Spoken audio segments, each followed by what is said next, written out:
Hey, I'm Jacob Sheriff, and this is my podcast. I'm joined by my friends, hosts, Tyler McKinney and Josh Needham.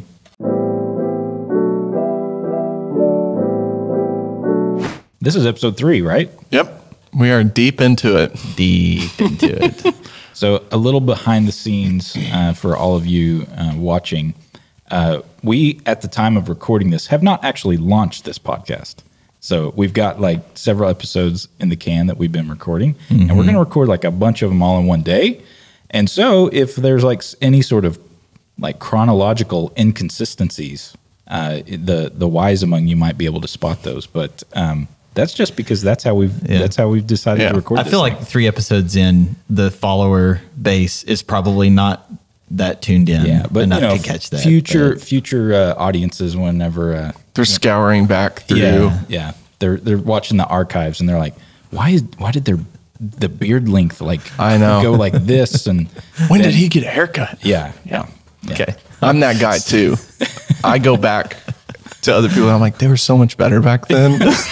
Hopefully that's not the case. So if you catch us sometime in the future and think we were better here than now, then just tell us and we'll go back to our roots that we are currently in. It's because the first episode we recorded was early in the morning, and then the later episode, it was later in the day. So so today we're talking about leadership. Yes. Yay. It's a big topic and one that we can go in all sorts of different directions. So we're not going to go too far deep into any one area, but just getting this idea out of what it means to be a follower of Jesus and a leader, what kind of leadership that is, who can be a leader, all sorts of things around that. So being a Christian, being a follower of Jesus, and being a leader. Yes, and there are parts of this that I want to touch on for quote-unquote real world purposes, I guess. Applicable purpose.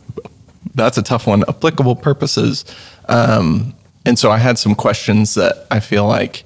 Oh, also I think we should mention that this was a suggestion to us. This topic was a suggestion. So you can leave those suggestions and let us know if there's something you'd like us to cover and kind of go through. And so this is one of those. Yeah. And in leadership, I wanted to talk through maybe some roles that we've had to kind of kick this off, roles that we've had in our life that we've been followers or have been leaders in employment.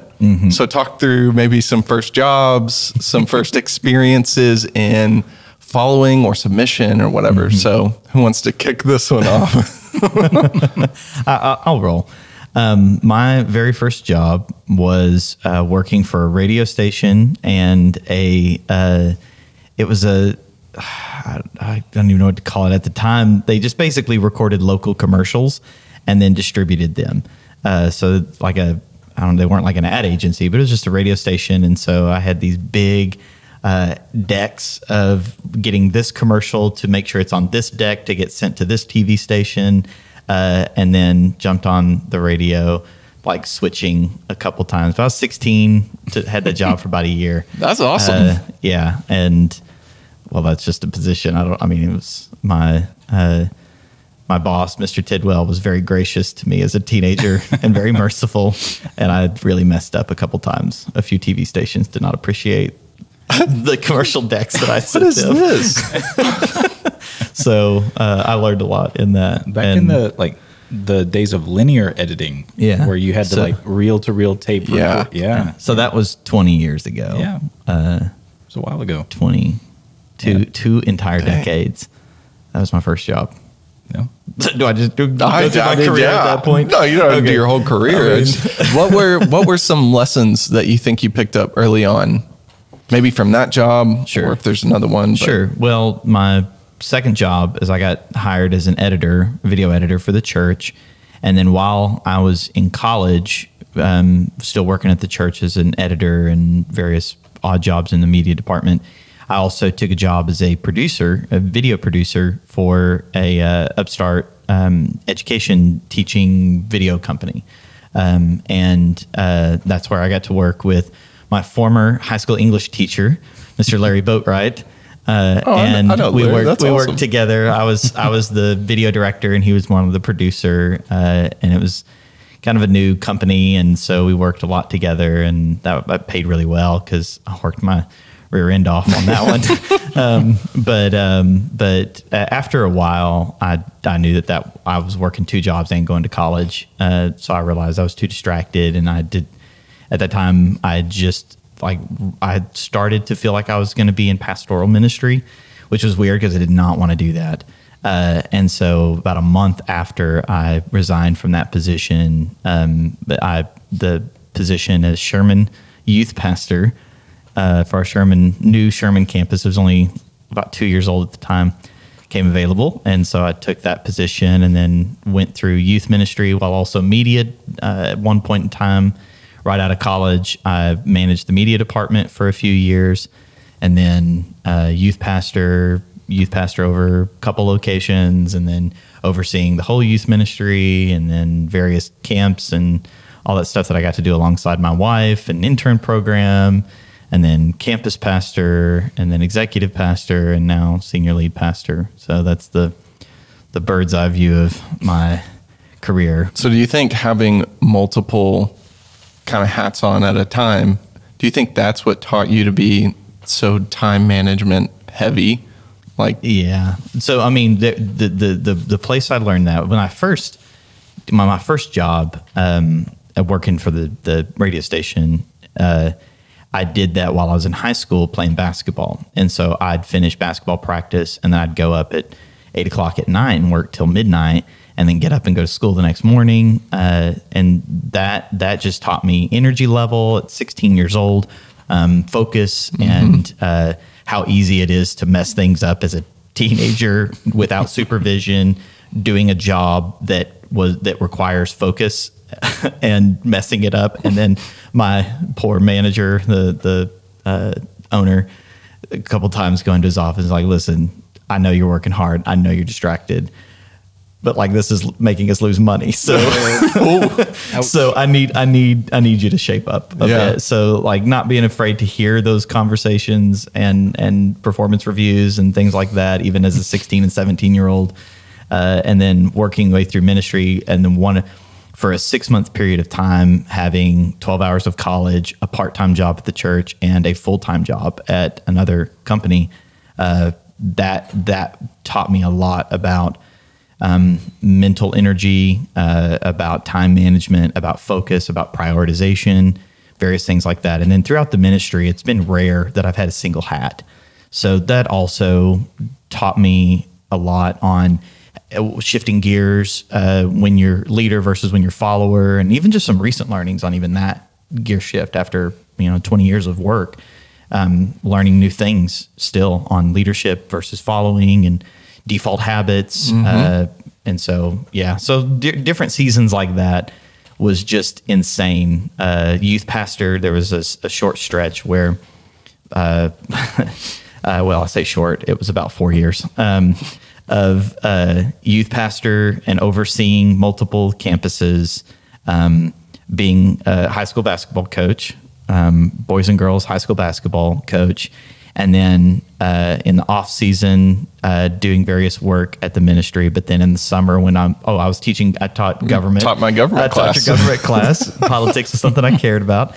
And then in the summer, when we have time off, I decide let's also lead our camps and do an 8 to 10 week intern program, so that I can close that gap. And so my wife and I are pretty heavy achievers. When we're passionate about something that we feel purpose in, we're going to devote all of our energy and time into it. And this is before we had kids, or when we had really young kids, only 1 or 2 really young kids that we were able to bring along on a lot of that. That was a commitment we made as a family, is that we're just going to do this together. We're not Dad's not just going to go off and do his thing. We're going to do this as a family. So yes, I do think that various seasons and those kinds of things had made me pretty hardcore on priorities, managing time, and focus. Yeah. Dang. You got a lot more jobs than I thought, man. Yeah, it's even though I see this next month, I'll hit 19 years working for the church.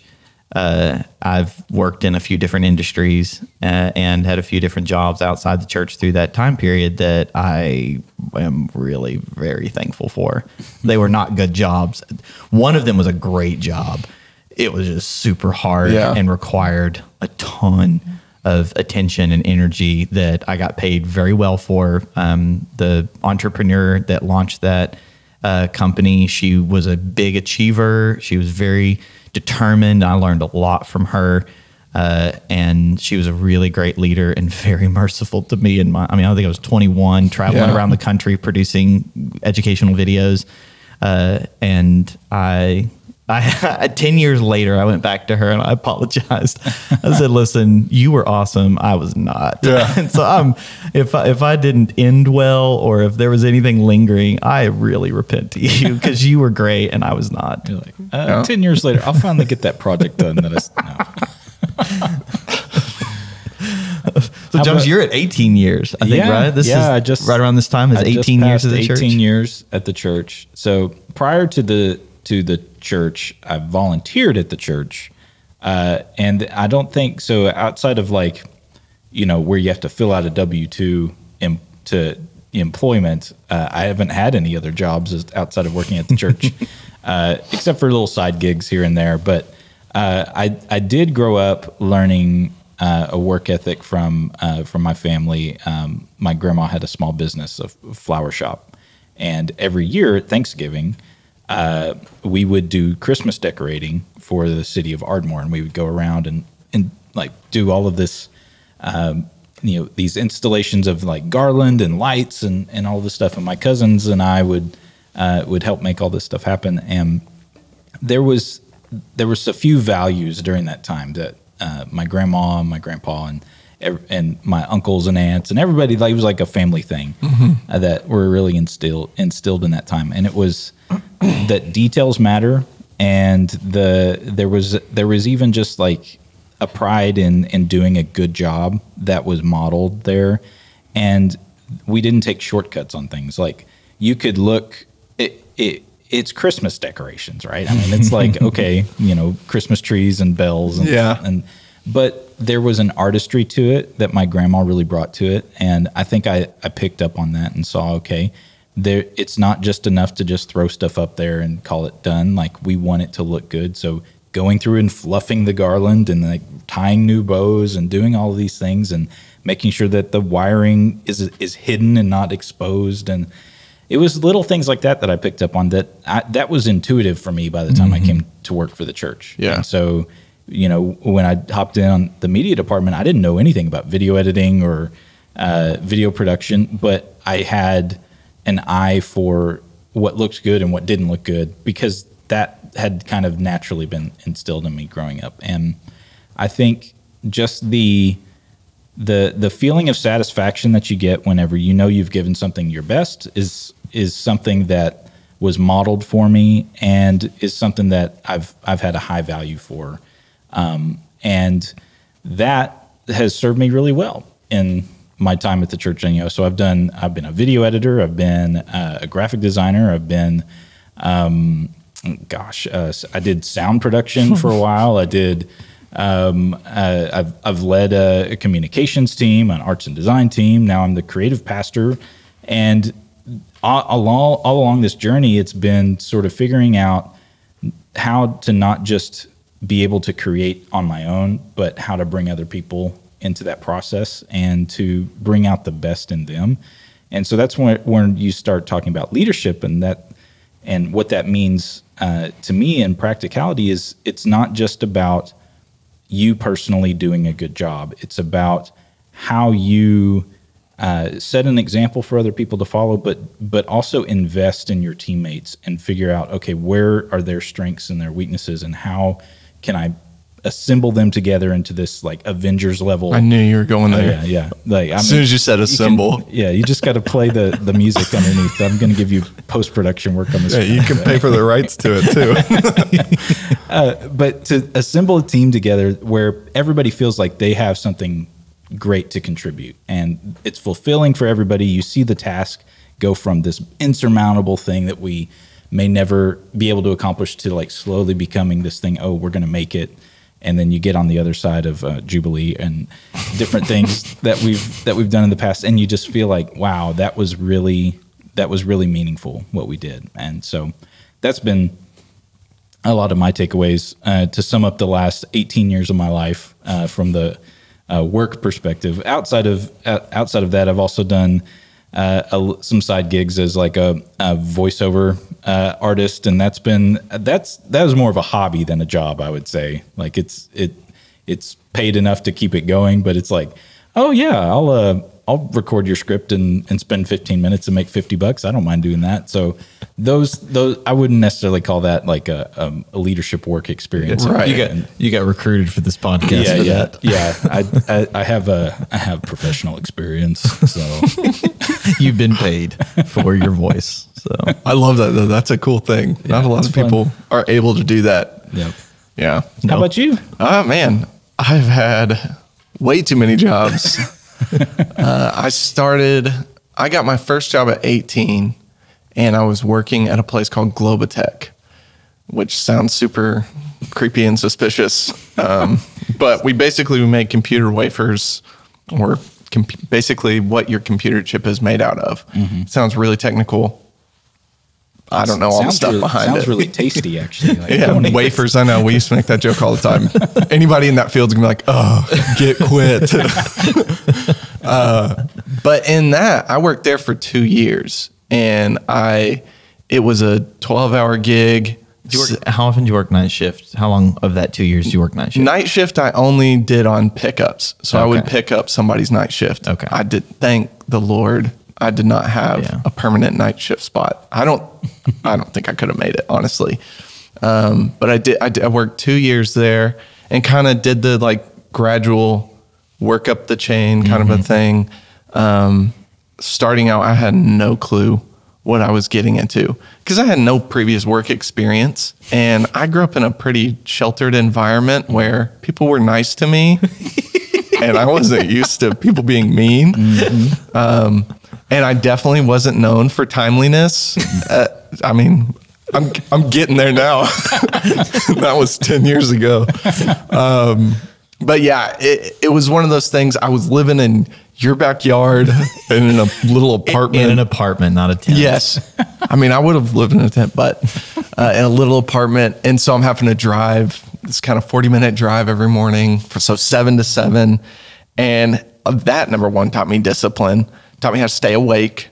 But then also taught me kind of how to lead people who are older than me. Because, I mean, 9 out of 10 people who worked there were already 30 and had established a family and but I'm this 18-year-old kid who's eager and I want to learn and I want to figure out how to do all these things. And machines have names like reactors. I want to know how to do that. You know what I mean? Right. You want to be a reactor operator. Yeah, that sounds awesome. Yeah. And so, I mean, I kind of climbed my way up and learned a lot and learned how to lead well. I had a great boss. Her name was Judy Fight. She was a wonderful person. Yeah, she was very strict, but she was super kind as well. She wasn't rude about it. From there, I went to, where did I go after that? I'm kind of ashamed of this one. I went to an oil and gas company and I tried to sell oil, or I tried to sell mineral rights. Didn't make a single sale. But I did learn a lot in that. I learned how to kind of conquer that fear of speaking to people. Right. Because I'm calling 400 people a day. Right. And I'm getting told tasteless words to me as people answer the phone. And just learning how to like kind of overcome. I remember my first day, I was just sitting there. And I was working with my stepdad, and he came over and was like, "You have to make a phone call." And I was like, I'm working up to it. Like, I'm really nervous. And so I did that for a while, got out of that, and it didn't feel right. There's a whole story there I'm not going to worry about. But then I actually went to a pawn shop and started working at a pawn shop. Yeah. That was lots of learning there. There was a lot of learning there. But one of the things I learned there was how to listen to people. it was very easy to get in that monotony of just like, give me your stuff, or no, we're not taking that junk or whatever, but actually listen to people and hear what's going on in their life. And I remember several opportunities of like, I don't know if this is acceptable here, but can I pray with you? And just like, you're dealing with some stuff, man. Right. And so it was a good experience in that sense. So getting to see people for where they really are, there was kind of an eye-opening thing. I've grown up in the same town. I've lived in the same town almost my entire life, and seeing that there is a kind of group of people who are desperate, who aren't in the greatest of situations, right. And getting to see that firsthand, I felt like that was super beneficial for me. And it was about that time that I had started the Sherman youth pastor job. The mantle had been passed, but it wasn't a paid gig yet. No, it was a volunteer position, and not even a position I wanted, which is funny. That's kind of the same thing. The current youth pastor had gone to school, and I remember having a meeting with Pastor Terry. Took me to Buffalo Wild Wings. I was like, "Hey, how do you feel about perfect recruiting environment? Give me some wings. I'll say yes to anything." And so, anyways, he asked me if I'd fill in for 3 months, and I was like, "Yeah, sure. That doesn't seem like a problem." Next 3 months, he meets with me again. How about another 3 months? I'm like, "Yeah, okay, that's fine." And so it's about that time. I remember calling you on the phone and being like, "Jacob, I will do anything. I will do any job. Just get me out of where I'm at right now. Like, I'm not enjoying the job that I'm at." And you were just like, "No, I'm not going to do that." Because I remember asking, I was like, "Dude, I'll be a maintenance man." And you're like, "Do you know how to do any of that?" And I was like, "No, but I can learn." And you're like, it's not time yet. And so from there, I went into a marketing role for a local bus service that we have. Learned a lot there. I had a very strict boss, very hard boss, but it was great. He poured so much into me. He's got a really cool story, actually. Worked on a lot of big projects from the 80s and 70s and 60s. Worked on Star Wars Episode 5's marketing campaign. Yeah, just crazy story, but very strict, very particular. So learning how to deal with, that's not the way I want to do things, but it's the way he's asked me to do things. So figuring that out. And then I'll never forget, we had a meeting in the morning at Starbucks. You were like, "Hey, let's meet." And I was like, I'm either in a lot of trouble or I'm about to get asked if I want a job. And so I had my wife pray over me that morning. And so we met at Starbucks and you offered me the job, and then I started. And so I was the youth pastor for 8 years, learned a lot there, and then transitioned into the role that I'm in now, which is the worship pastor for our Sherman campus. So, and on our creative team. So it's been a lot of learning. Well, so right. Yeah, you also have a little bit more typical young millennial, like I'll freelance work a lot. Oh yes. So like you're always on a side hustle of some kind. I still got side hustles going. Yeah, for sure. And as long as they don't interfere with your normal work, yes, that's for okay. Sure. Yeah, and those are more of a, I won't say hobby because they take a lot of work, but it's something I'm passionate about. So it's not a like, I hate this and I just need money. It's not anything like that. It's I love to do this and I want more experience in it. So cool. We've learned a lot. There was one thing I wanted to say about yours that I thought was really cool, was you had, one of the things I feel like you took away from was reflecting on something accomplished. Like that is a huge thing to take away from in leadership and when you're leading a team, is to be able to say, let's look back, look at what we accomplished. Started with your grandma and you guys doing the Christmas stuff, but being able to look back and say, wow, like we did this whole thing and it was awesome. So being in a creative field, if you don't ever actually look at what you create, then you just kind of get in this cycle of, what am I doing? Yeah. And so I think it is it is important, especially leading creatives, to always keep the keep the project ahead of, but not just the project and like the task of what we're doing, but like what vision are we trying to accomplish, and keeping that clear in front of people makes it easier to genuinely give yourself to it. You know, when you're wanting people to be creative, it's not just checking off a task list. It's like they need to bring something of themselves into the work.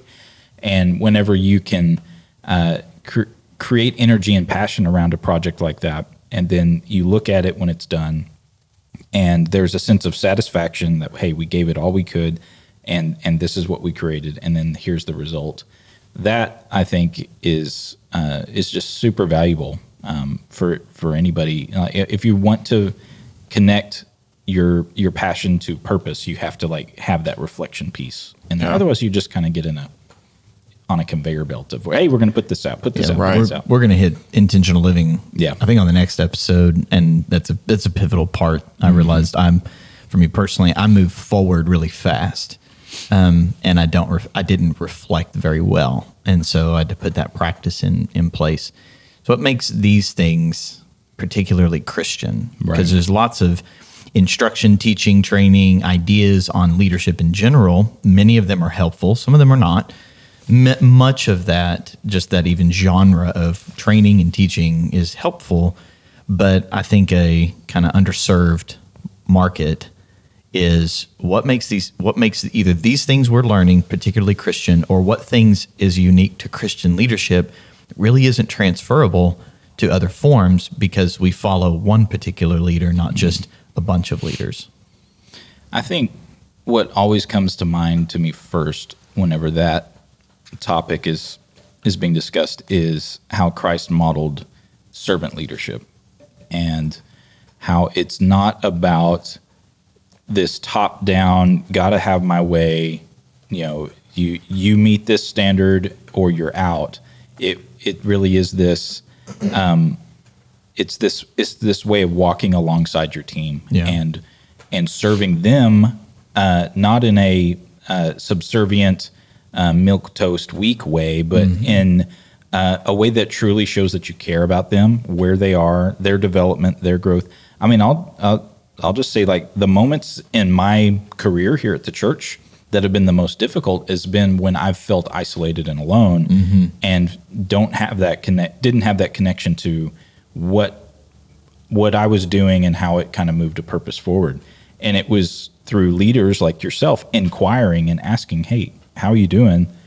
How are things going? And are you fulfilled in what you're doing? And asking questions that were about me, not about the task and what we're getting done. That got me over those seasons of, just sort of being kind of, I don't know, depressed is probably too broad a term, but just kind of being inward focused with like, why am I doing this? And what is this all about? And kind of always like dreaming about doing something else, but being too afraid to maybe move on to something else. But then like reinvigorating that purpose into what I was doing, and to remind, to be connected to a greater vision and a greater purpose.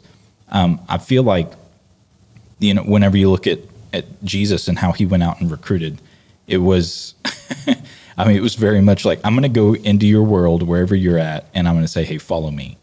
And the disciples, for whatever reason, were willing to give up what they had in their hand, burn the boat, and go follow. And in that process, they discovered things about themselves, and leadership potential was unlocked in them, so that when Jesus had ascended and he said, all right, you go, it's in your hands now, you go build the church, they had been equipped by following alongside him and seeing how he led.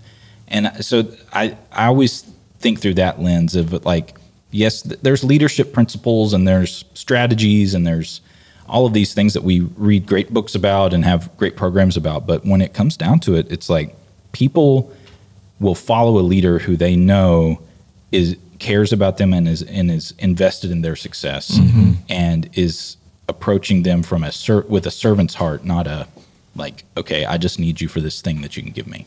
Yeah, and servant leadership is gotten a bit buzzwordy. Yeah, and I hate it because I am particularly annoyed at when certain values or value systems lose its rootedness. And there's lots of things in our cultural value systems that we've cut the branch from the tree, and the tree is Jesus. Right. And servant leadership is one of those. If I really don't have a heart for Jesus and I'm committed to following Jesus, then I can use certain servant leadership tactics for manipulative and self-serving purposes. And so I think that's part of, like, I feel like Christian leadership needs to kind of claim the market again on servant leadership in its genuine, authentic, original form, which is what you're saying, is that my leadership is not about me or what even we are accomplishing. It's I'm just as committed and interested in you as I am our overall purpose. I think that's uniquely Christian. And I would say I've been at my best when the leaders around me were looking into me saying, hey, you're good at this, or I'm affirming that what you already know, that you're good at this, but you're being noticed. How can I help you get that out? One of the most important leadership moments in my life was with someone who wouldn't normally I interact with, but noticed something in me, invited me into their world a little bit, and says, hey, I don't even know if you know you're good at this, but I am around all these really important big leaders that are talented, and you have little forms of what they have. How can I help you get that out? And that's been some of the most important growth spurts of my life, is like, hey, someone noticed me, and these things that I want people to notice, but I also want to be humble. And so, Lord, I'm trusting you, and I'm kind of struggling with this, but am I really good at this, or am I just self-deceived? Having a leader in my life that pulled that out of me, and what it did for me is what I want to give to others. And to me, that's uniquely Christian. Yeah. It's not even about necessarily the goal or what we have to accomplish. It's about what God's put on the inside of you that I want to help develop, because that's the nature of gifts. Is gifts aren't always talents, and talents aren't always gifts, and gifts are in seed form, and they can grow, or they can just be what they are. And some people have very impressive gifts, but every gift we have also needs to be developed. And that grew my passion for development, is seeing people in my life come to me and say, hey, like, you're okay at this, but what I see in you, you're capable of being really incredible at this. Right. Can I help you get there? Can I help you get to that point where you are incredible about it? Because you're not going to be able to get there on your own. Yeah, absolutely. What have been some moments, maybe for you, Tyler, that somebody saw something in you that you didn't see and called it out? Oh yeah, definitely the Buffalo Wild Wings with Terry. I mean, I never wanted to speak in front of people. I didn't want to do anything like that. I remember you had us speak in front of the class in government, and dude, I froze, and I went last because I was like, I do not want to do this. And I wanted to be a worship leader. I didn't want to do any speaking. And I guess just seeing something in me that I did not see. I remember you actually too had asked, you had asked a few of the interns from 2010, which was my year, 2010 into 2011, he had asked some of the interns to share what had happened during camp. And I remember going up there and shaking and being super nervous. And I think I went for like 15 minutes. I went way too long. And afterwards, I had so many people come up to me and just say, hey, you're really good at, like, I understood what you were saying, basically. Right. And I was like, you weren't just rambling incoherent. Right, yeah. And I was like, huh, okay. And so as I grew in that gift, just more and more like, hey, I want to teach you how to write an outline, or I want to pour into you on, sometimes maybe you're just kind of speaking what you think, and maybe it's not what is in the word. And I'm like, oh, okay, so that would definitely be one for me. And even Robbie Moore, he was my Bible teacher, and Andrew Cacho, who works here at the church with us, he was our worship leader all through high school. So we had chapels on every Friday. And I mean, since I got into high school, Andrew was the worship leader, but he was a grade above me and he graduated. Well, doom. Yeah. And at that point, even with worship, like I had expressed to people who were close to me, like I want to be a worship leader, but I'd never taken any steps to even come close to do that, just because people freak me out. And so I remember Robbie coming up to me the last day of school my junior year and saying, hey, tryouts are for the worship team are like 2 weeks before school starts. I've already signed you up. And I was like, I don't do that stuff, Robbie. Like he'd never heard me sing. He'd never heard me play guitar. I don't know how he even knew that I did those things. Right. And I remember crying, just like, Robbie, I can't do this. Like, don't do this to me. And I love how when you're a kid, you think you have no choice on anything. Like, I'm signed up. That's it. There's nothing I can do. And so he just kind of pushed me into this. Somebody put your name in the goblet of fire. That's what it felt like. There's nothing I can do. Never mind. I'm not going to go there. Anyways. But I had stuck with it. And that summer I worked on it. I worked on singing. I worked on everything. And I went to tryouts and Robbie was there and he had called me multiple times through the summer. He had met with me during youth. Like when I'd go to church, he'd be at church and he had met with me and asked me if I was practicing and those things. And he really, really pushed me a little aggressively in that direction. And I remember walking into the tryout and I sang the song "You Won't Relent," which is great in itself.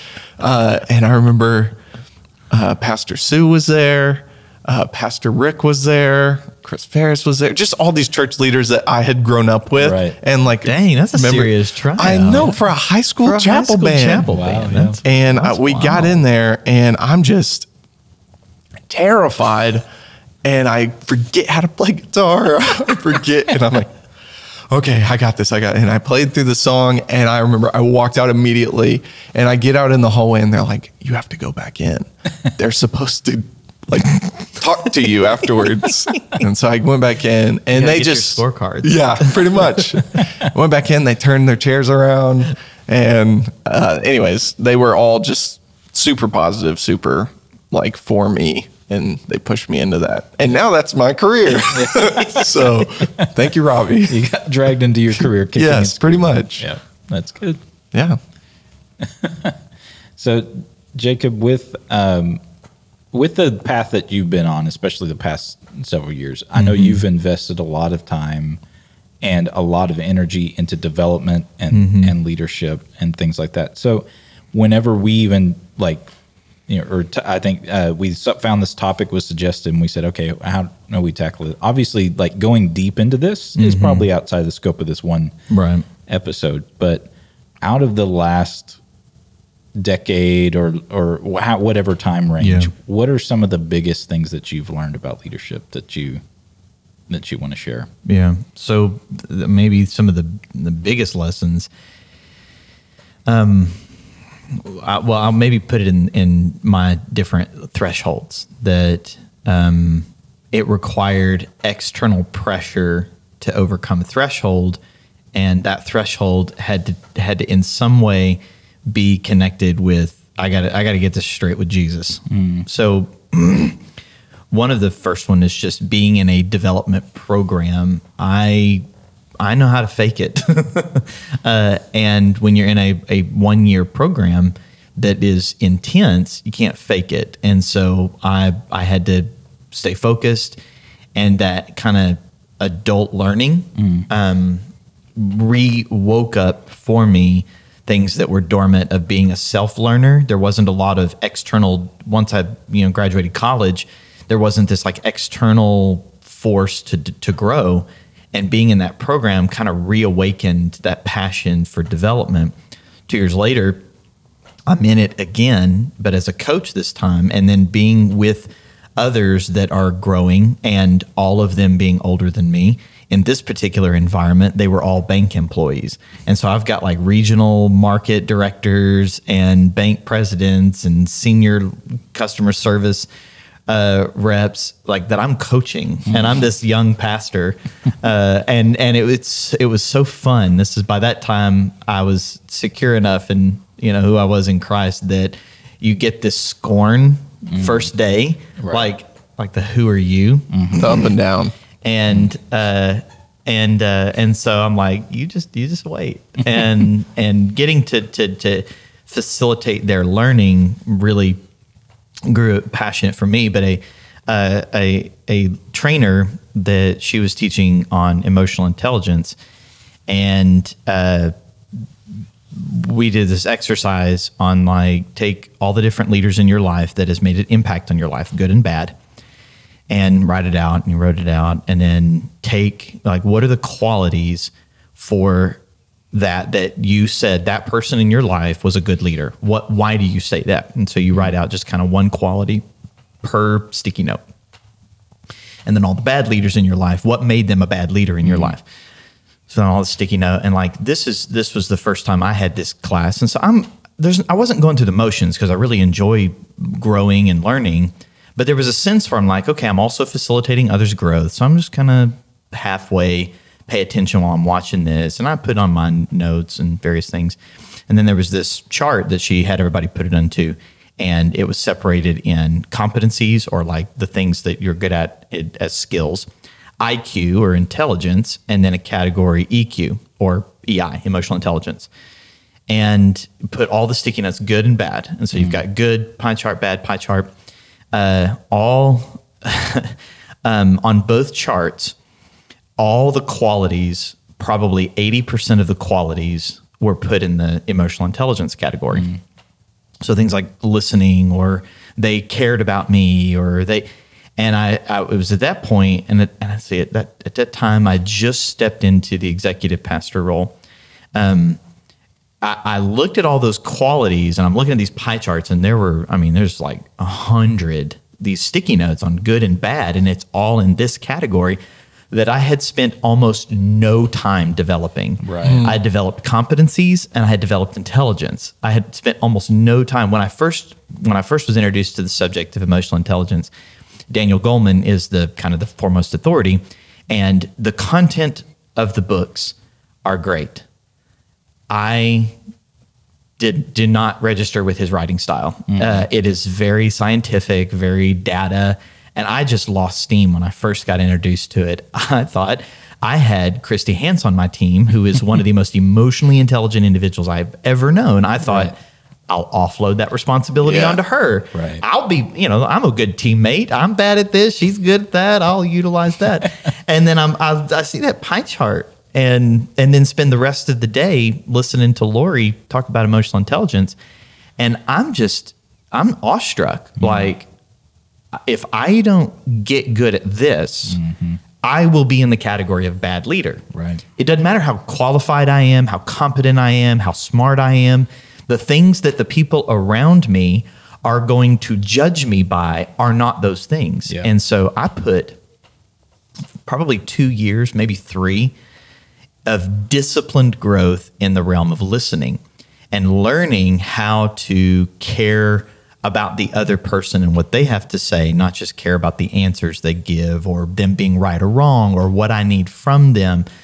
So that threshold was major in my life, that the skill of listening wasn't just about like how to listen. It was about learning how to pay attention and truly love the people around me, and not just in some like doctrine I can teach you from the Bible. It was very pragmatic in leadership. That particular threshold that catapulted me forward in my own leadership, that like working on that skill, just that one skill, had an adversely positive effect on my leadership. Because then all of a sudden, Jacob wasn't just the gifted leader or the powerful leader or the authoritative leader or the good, even the quote good leader or smart leader. It's like I actually care to be under his leadership, because I was weird speaking in the third person, that whole statement there. I at that point, I really wanted to start paying attention more to the people around me than just what's going on inside me. That would be one major threshold. And there's so much detail to that, but that's the basic idea of emotional intelligence unlocked. a giant growth spurt in my life and leadership, learning how to pay attention, learning how to focus, learning how to be present to the people around me in various other environments that had to grow. And then the other kind of major piece, I'll just hit two major ones. Another major piece that came from me being in a, there was a couple people, leaders in my life who believed in me and generously paid for me to be in a very prestigious and advanced leadership development program in Dallas. And I was so scared. I think my first in there was, I think I was 31, maybe 32. And there was one other person in their 30s and everybody else was in their upper 40s, 50s, 60s. These are incredible business leaders. And even in my small group, there was like the COO of Interstate Batteries, like that kind of, and I'm thinking, what am I doing here? How did they let me in? But like playing it cool. And through the process of that year in that program,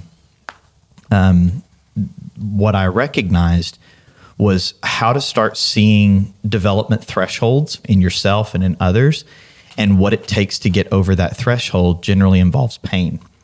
And for adult learning, it generally involves a mild form of trauma. Like there has to be some type of pressure and not traumatic, but like a type of trauma that forces you to have to think different. And the idea comes from a Stoic philosopher, I don't remember who and I don't remember when, but a long time ago, that something that he says something to the effect of what you perceive to be in the way actually becomes the way you grow. And what I had to get in a place of is realize my comfort zone is killing me. And I am mostly unaware of where the boundaries of my comfort zone is, because I had become very skillful at staying in my comfort zone. When things would get uncomfortable, I found very clever, very simple ways to get out of that uncomfortable situation and get comfortable again.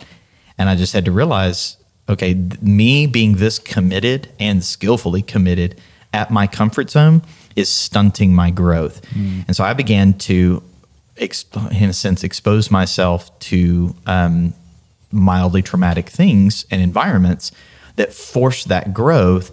That then I learned how to reciprocate that and create those environments for others, to create a safe environment to make you uncomfortable, that helping you face that discomfort is actually the way you're going to grow.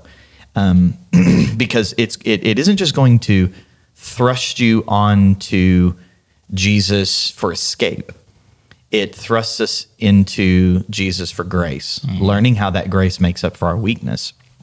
And so what many people, through the course of time, now that was 5 years ago-ish, I developed that skill of paying attention to people, to start recognizing where those lids are, and then start prayerfully thinking through how to help them expose it and then grow through it. And that is not a learning you can get in a book. That's something you have to experience. You have to have that traumatic feeling of being uncomfortable and then know how to overcome it. So when I develop people, the best thing I can do for you is overwhelm you. Not overwhelm you to break down, but where you hit a point where your current strategy is insufficient to accomplish whatever task, goal, expectation you're in. That's what's going to force you to grow. And that's why one of the hardest lids for people to overcome is a lid that's loosely called expert, like the expert lid. That is one of the toughest lids to overcome, because that person is incredible at their particular skill set or knowledge base or experience. The more expert they are, the more blind they are to their weaknesses, and to their blind spots are even more contrasted. And so well, our chief of staff, the closest teammate I work with, Misty, years ago, that was her lid. And for whatever reason, I'm like, I'm either going to like make you so traumatized that you're going to leave or you're going to overcome. And she just kept at it. And she grew from it. And now she isn't just an expert. She's that, but now she is a highly qualified leader, not because I trained her in leadership, but I just found that lid and helped her overcome it. But helping someone overcome it doesn't mean making it easy for them. It actually means making it harder. And so that's generally when I am around people long enough, when I'm developing people, I'm finding the first thing I'm doing is finding where your lids are, not just your blind spots, but your lids. And that's where, if I can create an environment or a culture of development, then I'm creating a safety, and that's where the relationship part. This is what makes this uniquely Christian, is anybody can go through that. Right. But what makes it uniquely Christian is that I'm going to remain committed in relationship with you, despite your response to anything. And when you get uncomfortable, me showing love to you isn't just making it easier on you. It's being with you when you are in that pressure. And that's why most people don't really grow until they have an extremely traumatic event, like a major injury or a relational breakdown. And what it is the strategies that got you here, you think will keep you, but what got you here won't get you there. Whatever will get you to the next thing requires new strategies. And I think people stop relying on Jesus when they hit that place of comfort, expertise, quality, excellence, and they get complacent. And I recognize that gravitational pull in my life, and just recognize I'm not going to allow myself to get there. I'm going to keep finding those environments, those areas, those places in my life where I have to rely on Jesus, because if I don't, I'll lose everything. Like, that kind of risk requires kind of a dramatic faith, and it's a mild form of trauma that, like, I don't think I'm going to survive. That's actually a good place. Now, maybe there are certain traumatic moments that aren't good, but if you can create a safe environment, that's my passion for development, is because that is how I developed. Is I was cocky, I was complacent, I was very skilled, I came across really intelligent, but a lot of times I was faking it because I was more concerned about people's perception of me than my own growth. And it took mild forms of trauma in development programs to chip away that facade and recognize, no, you're actually not that awesome. But what you're capable of in Jesus is quite awesome. So, like, get over yourself and get over this hump. And so people's lids are something I'm passionate about helping them find. Most people just don't like it, though. They just aren't going to do it. Right. They don't like that kind of self-awareness. What do you think common lids for people are?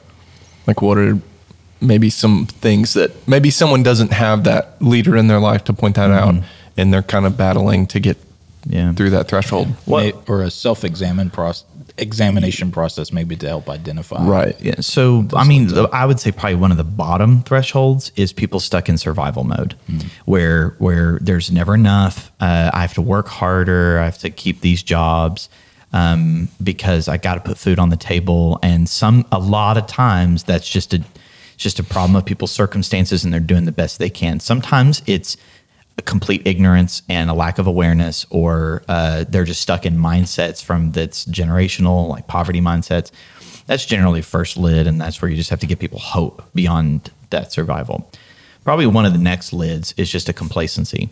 I'm okay. I have a decent job. I have a decent family. I have just things being okay. Yeah. Economy's okay, and my job's pretty secure. And that's a little bit less likely in a millennial, because the kind of get a career, stay stable, get good insurance, that kind of became like a more of a baby boomer mindset that many millennials did not adopt. Gen X is kind of in between. You have a few entrepreneurs that just hated that environment, and some that's like, you know what, just put your head down and just make it. Yeah. But that kind of complacency, I have a good salary, like equating salary to quality or, like expertise or whatever.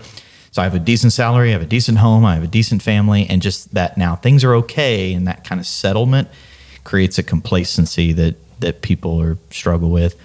One of the most, outside of the expert lid, so this is when someone that has letters behind their name, that is highly trained in a particular field of expertise.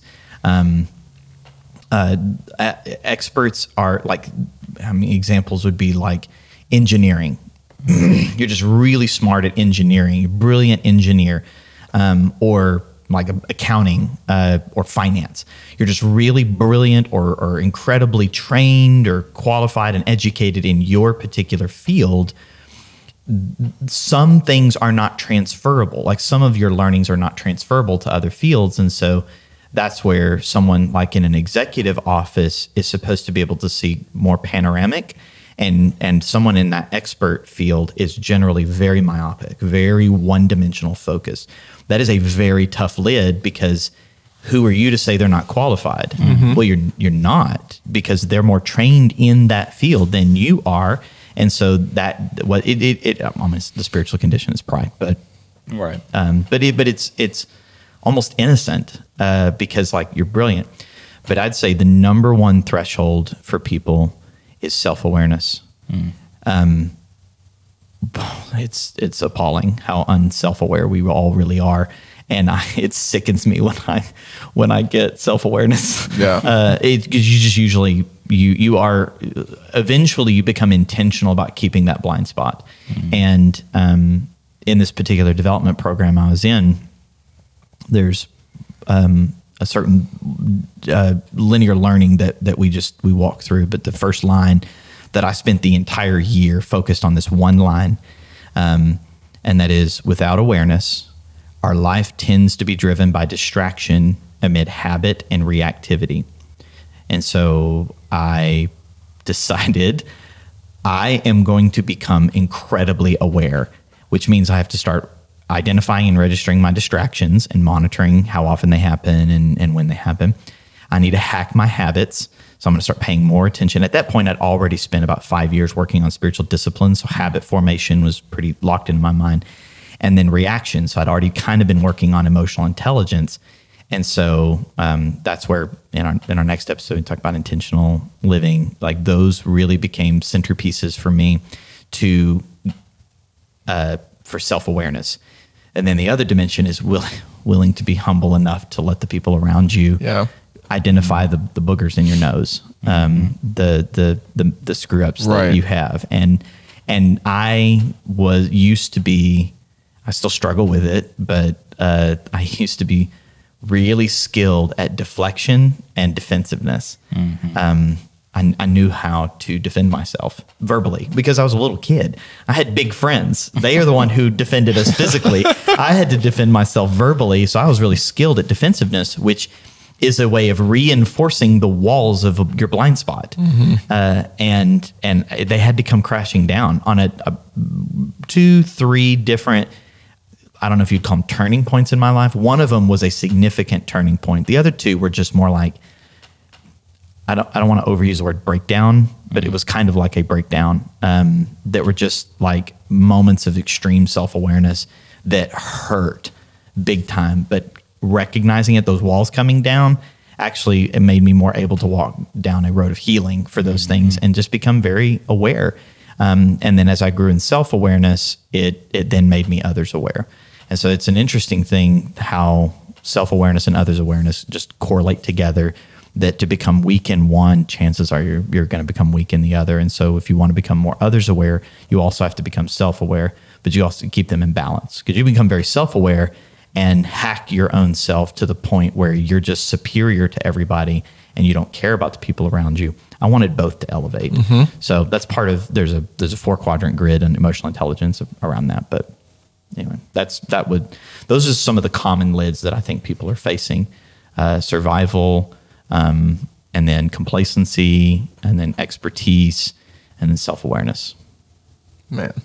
And I think too, in speaking to self-awareness, you had said it earlier, but just to clarify even more so, like it doesn't always mean I'm figuring out exactly what's wrong with me.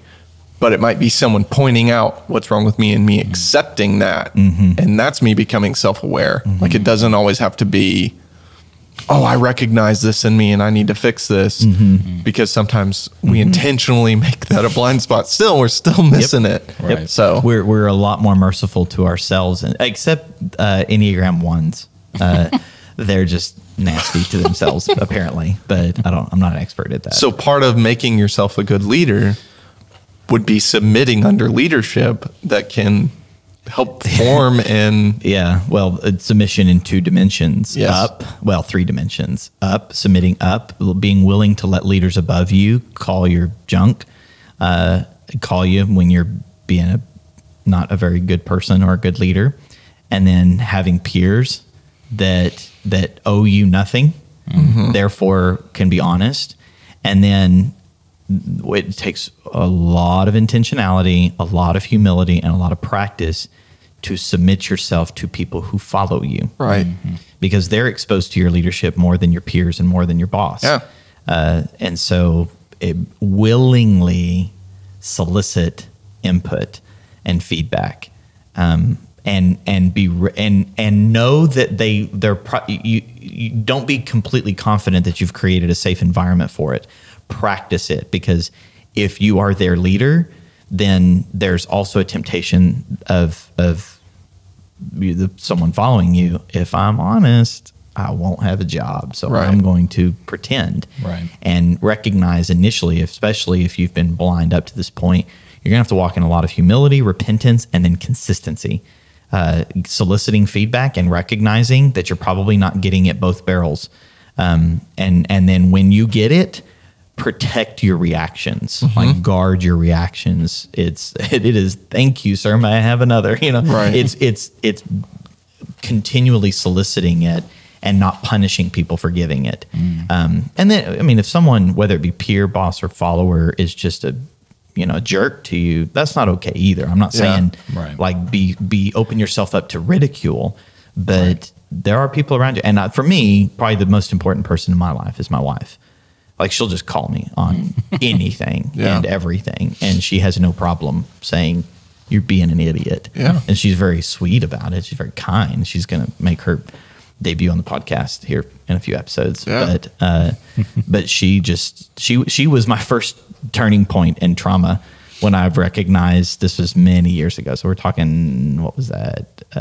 15 years ago, 14 years ago. Recognized my blind spot was to use anger as a manipulation technique. I didn't know I was doing that. I didn't have to. I felt like even as a young adult, survival mechanism. Even as a young adult, I was like, I can influence people with vision and purpose and all of that. But then when I didn't get my way, I used anger to manipulate, and I didn't know it. That's the thing, is it wasn't. I mean, I guess it was malicious, but it was ignorance. It wasn't malice. Yeah, it wasn't malice in my heart. It was angry, not recognizing. I'm not the most emotional of individuals, so like my latitude for emotions at that point was very singular. Anger. Yeah. That's the only emotion I felt. And so all of a sudden, this girl who I want to marry is like, I'm right and you're wrong and you're getting in my way. And I had to recognize I was using anger as manipulation, and she just wasn't having it. And she didn't even know that's what I was doing, but she just wasn't having it. She just was not going to, and it nearly destroyed our relationship, but it took me to a traumatic crash that then I had to recalibrate, and that was my kind of first step into learning humility and learning how bad at it I was and how easy it is to avoid. Yeah. And that was, 14, 15 years ago. So I've had to work a lot on that. Yeah. Yeah. And to that, that kind of speaks to this isn't just about employment, right? It's not just like, well, I'm I don't know. I'm the guy who flips the burgers in the back. I'm not the, this is about your entire personal life, your entire sphere of people that you're surrounded by. So like your wife kind of being that insight at that time to say, hey, dummy, fix this or we're done. Yeah. This wasn't while you were married, of course. This was before during engagement, right? Yeah. Right. Well, and to bring us back even to the theme of this talk, it's not just about leadership in the workplace. Right. Following Christ is a all day, every day commitment, not just when I'm at work or just when I'm at home. It's not compartmentalized. And so we're called to be leaders in our homes. We're called to be leaders in our communities, and walking this out, like so much of even like practically thinking through this emotional intelligence lids and stuff. When you look at scripture, it's all in there as well. Yeah. And like how Jesus modeled being moved with compassion for people and using, looking at all of these things that have been lined out. Maybe they're not spelled out as emotional intelligence or leadership development, but they're, whenever you look even at the path of the apostles and the disciples and the journeys that they went on, and you start to recognize there's these moments when Peter had to be confronted and called on it, and it was Jesus calling him on it that helped redirect that energy or that focus or that attention that wasn't coming from a healthy place, but set him up to be the leader that the church needed after Jesus had ascended into heaven. And there's just so many mirrors and parallels in all this. And it's all, I was talking to one of the persons that was very impactful in my life for leadership development, and his encouragement to me that we've been talking about is like, this is all scripture anyway. They just removed scripture from it. They took the principles and just removed scripture. And I'm on a pursuit right now to bring it back, like really show how all these things really are scripture. I mean, in essence, it comes down to loving the Lord your God with all your heart, soul, mind, and strength, and loving your neighbor as yourself. It just has wide range of implications and environments that you have to apply it and grow from it. Yeah. It's good. This is a big topic. So I don't think it's going to be a one episode hit. So we'll probably circle back around and hit some of this again in the future. But I did want to touch on maybe a few kind of suggested reads to give people that we've either read, currently are reading, or you know, whatever, something to give people to, or that we've heard that might be good to read, but that we haven't got around to reading yet. Maybe. Fair enough. I'll say if you're not early on in your leadership, but early on in growing in Christian leadership, there's two books specifically for that I would highly recommend. Well, really, I guess anywhere in your leadership journey. Spiritual Leadership by J. Oswald Sanders. It's the one I have here because it is a wide book. It's not a deep book. So it covers Christian spiritual leadership about almost every arena or quality or topic around leadership in just a quick kind of like proverbial type format. That's one that gives you a wide reading, Spiritual Leadership by J. Oswald Sanders. And then something I recently read that it was good, but I wish I'd had it 10 years ago or 15 years ago because it's introducing ideas and topics that I had found other ways of growing in it, but this is an introduction to it. And that is a book, Unhurried Leader by Alan Fadling. Unhurried Leader, again, there was a lot of stuff in there that I'm like, I've been working on these things through various avenues for 5, 6, 7 years. One thing, though, that I took from the book now, even having a lot of experience in that arena, is you have no right to influence people you don't pray for.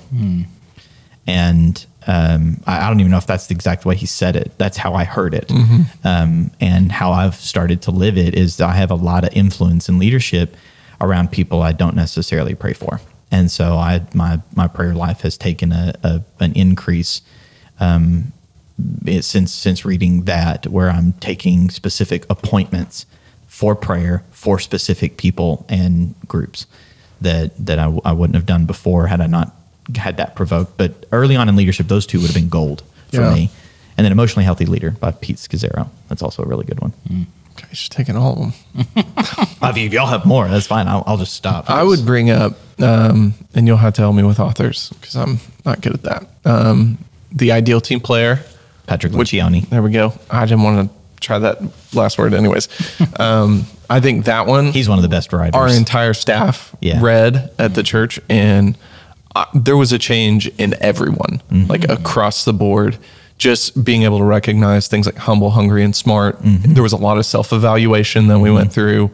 Great book. The one I'm currently reading, Letters to a Young Pastor. So if you're in ministry, regardless of if you're a young pastor or not, right? I'm not deep into the book yet. I think I'm on the 4th letter, but the things that I've already heard are things I'm going to have to re-listen to. They're things that I was like, oh man, that is so good. And it talks about following in kind of a new light, which I think is really cool. And so he talks about us being created to follow. And this is Eugene Peterson and his son, Eric. There we go. So those are my 2 recommendations. They're really good. That's cool. Well, you guys took a bunch of them. I tried to go for you tried to jump right after him. I'd say right now a book that I'm reading that I'm getting a lot out of just so far. And I don't know if this is necessarily just in leadership, though I think there's definitely principles that apply, but it's just called Essentialism. And I think the author is Greg McKeown. But it's been good really so far because we really do live in a complicated age. And I think one of the biggest things I've had to learn as a leader is being able to see through the fog and get down to what is really critical and what is most important, and be able to communicate to my team. I know that when I feel confused and overwhelmed, my team can feel confused and overwhelmed. My family can feel confused and overwhelmed and so that has been a really good one so far for me. I've not made it all the way through it yet, so we'll see how it goes. But so far, it's really good. And then along in that vein, the Ruthless, Elimination of Hurry was another one that I read recently that really has been instrumental in helping me value time and slowing down and to make room for awareness, like you're talking about. So many times we're not willing to look underneath the surface to see what's going on, and so we fill all of our time with busyness and hurry and distractions. But making room for that, I think, is the first step in even being able to brave those deep waters of self-reflection and understanding and awareness and things like that. So those would be 2 so far that I'd recommend, because, and I think I've already mentioned maybe 1 or 2 of those before, but we record these so far out. I'm contradicting what I said earlier. Yeah, we may need to do a whole season on transformation, because there's a book that it's not even a leadership book. It's by 2 Harvard psychology professors, entitled 7 Languages of Transformation, How the Way We Talk Can Change the Way We Work. And I had to take pretty much a whole year on the book. I mean, I read it in like 2 sittings, but I'm like, you don't just read this book. Right. Anyway, it's about awareness and transformation, and even the way we talk, how that affects the way we work. It's pretty solid. It's really painful. I'm not going to lie. There's a lot of good books. Really painful. I'm in. Sign me up. I led a group through the process, and you just know when you go from language 2 to language 3, there's a really big threshold that people have to cross, and it almost universally comes with tears. That's what was emotionally healthy. Hold on. Help me. Emotionally healthy spirituality. Yes, that book. Same thing. It's like, share your feelings. And we're all like, who's going first? His chapter, Go Through the Wall. Like, all of that was incredibly difficult. Yeah. So, but it was very good. Good books. Yes. All right. Well, there's some solid recommendations for you guys. It's been a great talk. I feel like I've learned a lot. And I feel like I've learned a lot about you guys too. There was a lot of things I did not know. So, and congrats on 18 years. Yeah, man. Yeah. I think I've officially crossed the 18-year mark at this point. I don't remember my specific start date, but it was somewhere in this zone. That's awesome. We're recording right now. Well, we'll say it's today. Yep. Congrats. Yep. There we go. That's awesome. I'm an adult. Your career is an career adult. My career is an adult. That's awesome. All right. Well, hey, we appreciate you guys. We thank you for listening. Go ahead and hit that subscribe button. If you like this content, share it with your friends. Hit that like button. It really does help. Don't forget to leave us a review on iTunes or Spotify or however you get your podcast. And we'll see you in the next one.